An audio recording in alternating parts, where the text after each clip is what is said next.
उत्तरकाशी में सिलक्यारा सुरंग में चल रहे राहत और बचाव अभियान जारी है। विशेषज्ञों द्वारा विचार विमर्श के बाद श्रमवीरों को सुरक्षित निकालने के लिए अब वर्टिकल ड्रिलिंग का तरीका अपनाया गया है। सुरंग में ऑर्गन ड्रिलिंग बंद हो गई है। इसके बाद अब सुरंग के ऊपर वर्टिकल ड्रिलिंग के लिए मशीनें चढ़ाना शुरू कर दी गई हैं। उत्तराखंड में उत्तरकाशी के सिलक्यारा सुरंग हादसे में राहत और बचाव अभियान 14वें दिन भी जारी रहा। जब राहत और बचाव अभियान अपने अंतिम चरण में पहुंचने ही वाला था, तब सुरंग के अंदर अमेरिकन ऑगर ड्रिलिंग मशीन टूट गई, जिससे टनल में फंसे मजदूरों तक पहुंचने में कुछ समय लग रहा है। विशेषज्ञों द्वारा विचार विमर्श के बाद श्रमवीरों को सुरक्षित निकालने के लिए अब वर्टिकल ड्रिलिंग का वैकल्पिक तरीका अपनाया है। इसके लिए SJVN और ONGC की टीमें सिलक्यारा सुरंग के ऊपर पहाड़ी पर अपना काम कर रही हैं। राष्ट्रीय आपदा प्रबंधन प्राधिकरण के सदस्य लेफ्टिनेंट जनरल सैयद अता हसनैन ने बचाव कार्यों पर कहा कि बचाव कर्मी पूरी मुस्तैदी के साथ कार्य कर रहे हैं। ऊपर से खुदाई भी फिर शुरू हो सकती है। इसका जो डायमेंशन होगा वो तकरीबन 1.2 मीटर 1200 मिलीमीटर जो है वो इससे भी बड़ा होगा, क्योंकि ये तो 900 मिलीमीटर है, वो 1200 मिलीमीटर मगर ऊपर से नीचे होगा।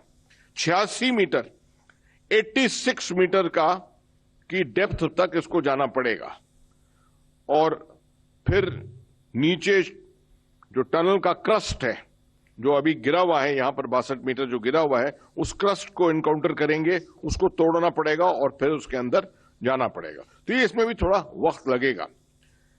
तो जो भी तरीके हम इस्तेमाल कर रहे हैं इस वक्त, इनमें हमें थोड़ा पेशेंस, धैर्य रखना पड़ेगा। इस बीच उत्तराखंड के मुख्यमंत्री पुष्कर सिंह धामी सिलक्यारा सुरंग में चल रहे बचाव अभियान का जायजा लेने के लिए उत्तरकाशी पहुंचे। सिलक्यारा सुरंग में चल रहे बचाव अभियान का जायजा लेने के बाद उन्होंने कहा कि अंदर जो लोग फंसे हैं उनसे मेरी अभी बात हुई है, उनके हौसले मजबूत हैं। उन सबके हौसले बिल्कुल मजबूत हैं। वो लोग, उनके अंदर कोई ऐसी वो नहीं है कि कहीं, उन्होंने कहा है कि जितने भी दिन लगे आप हमको सुरक्षित तरीके से बाहर निकालिए, हम लोग यहाँ पर ठीक हैं और आप लोग हमारी चिंता बिल्कुल मत करिए। हमको टाइम से खाना भी मिल रहा है, सब हम अंदर ठीक से हैं, कुछ सभी स्वस्थ भी हैं, तो सभी ऑप्शंस पर हम काम कर रहे हैं। उत्तराखंड के वित्त मंत्री प्रेमचंद अग्रवाल ने कहा कि राहत और बचाव कार्य के लिए केंद्र और राज्य की एजेंसियां लगातार काम कर रही हैं। बहुत तेजी से हम लोग काम को आगे बढ़ा रहे हैं और जिस प्रकार से कल थोड़ी सी बाधा आई, मैं आज कह सकता हूं कि उसके बावजूद हम आगे बढ़ रहे हैं और जिस प्रकार से हमारे वो 41 मजदूर हैं, पहली प्राथमिकता वो है कि वो बाहर आएं। उन तमाम चीजों की जो आवश्यकता है मेहनत करने की, काम करने की, वो सब यहाँ पे की जा रही है। इस बीच प्रशासन द्वारा टनल में फंसे मजदूरों की परिजनों से बात करवाई जा रही है। परिजनों को उम्मीद है कि जल्द ऑपरेशन पूरा होगा और अपनों से मिल सकेंगे।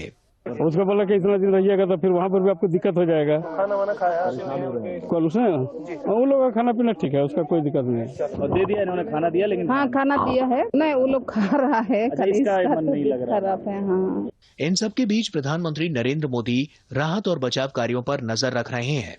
प्रतिदिन की प्रगति पर उत्तराखंड के मुख्यमंत्री से जानकारी ले रहे हैं। इस बीच टनल में फंसे हुए श्रमिकों के लिए पाइपलाइन के जरिए भोजन, फल, पानी और दवाएं सुरंग में भेजी जा रही हैं।